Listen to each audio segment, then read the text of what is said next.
Besides listening, the empathy is very important. So you're not saying anything. You're just letting them get all those emotions out. You know, at Keller, no one cares what you have to say until they know how much you care. Exactly. Right? If you seem like you're just in there just for the money, the transaction, that's not good for them. People don't want to feel rushed when they're highly emotional.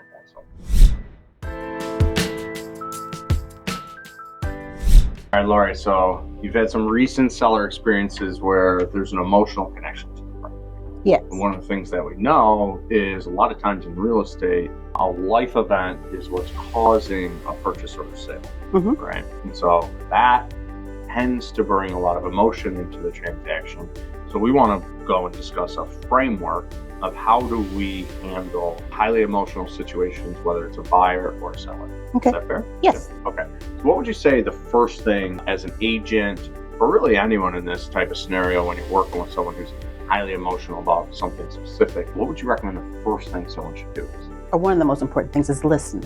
They're going to tell you a story, why they're emotionally tied to this particular property, and they need your help. So first is listen, right? And I always recommend people repeat back what they heard. That's active listening. Yes. And then what would you say second, number 2 is? Empathy. So you're not saying anything. You're just letting them get all those emotions out. You know, at Keller, no one cares what you have to say until they know how much you care. Exactly. Right? And so empathy goes a long way. People want you to empathize with their situation. That's kind of the bond that gets formed through the transaction and through the sale of the home is really understanding and appreciate where they're coming from and why they're coming from that spot. What would you say number 3 is? Providing them with support.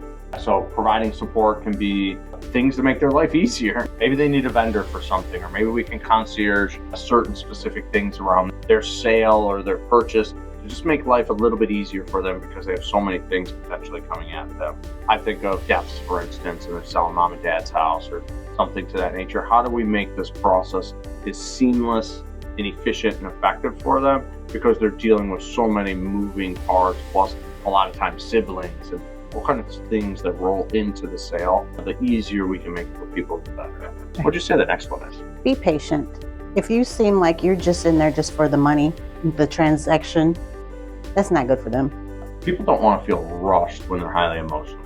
So providing the support and being solution-based and empathize, it's hard to be empathetic and speed through something. Part of empathy is being able to sit back and listen, acknowledge what's happening, and that sometimes takes time.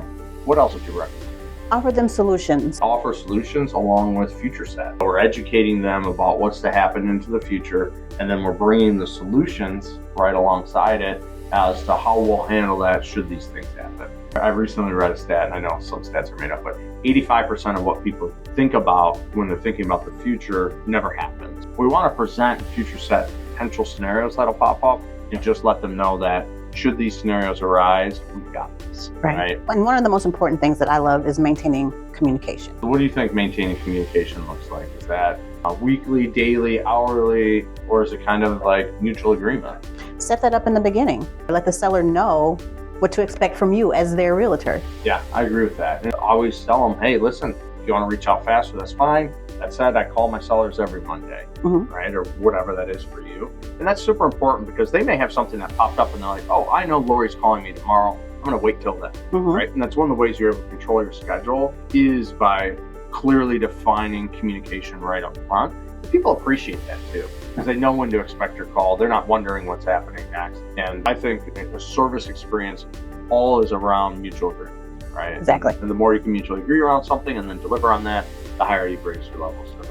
Well, thanks for walking us through that. If you are in a situation in which requires a lot of emotion coming to it, just know that's what we do here. They may feel very personal, but just understand that it's universal.